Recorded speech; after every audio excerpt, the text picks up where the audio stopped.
We begin with breaking news in the escalating Russia-Ukraine situation.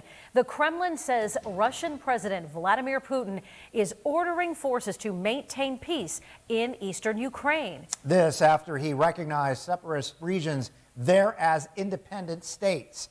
And these are developments that have national security experts and scholars skeptical about diplomacy. Lisa Adams talked to Edinburgh University professor Dr. Gerry Gendlin today. And this is just what he expected, Lisa. So what is next?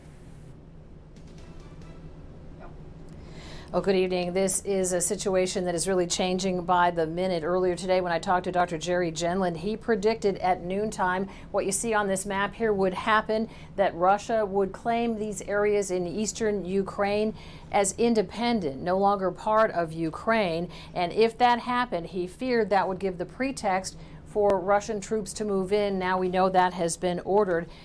President Putin calling it a peacekeeping force. Here's the latest.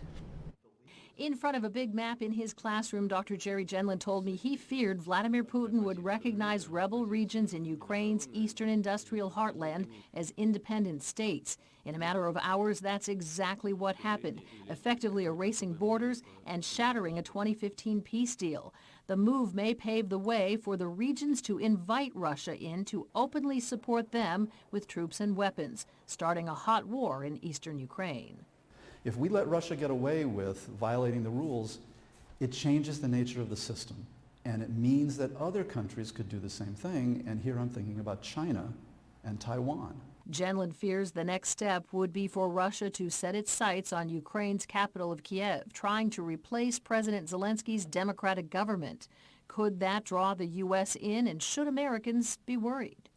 We're not going to get involved in a major land war with Russia. Russia's not going to attack the United States. We're not going to attack Russia. But if Russia does get away with threatening its neighbor, readjusting the borders, overthrowing a government, this calls into question the very nature of international relations and the entire international system. Already in the rebel regions, an 8-year conflict between Ukraine and Russian-backed separatists has claimed more than 14,000 lives.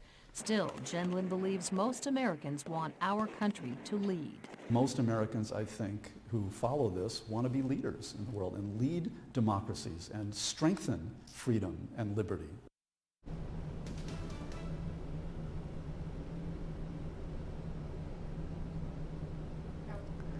At this hour, the Associated Press is saying it's not clear when those troops might move into eastern Ukraine from Russia, but it has been a day of fast-moving developments, and already the U.S. and the European Union have responded by saying they will impose those much talked about sanctions. Live at the Alert Desk, Lisa Adams, Erie News Now.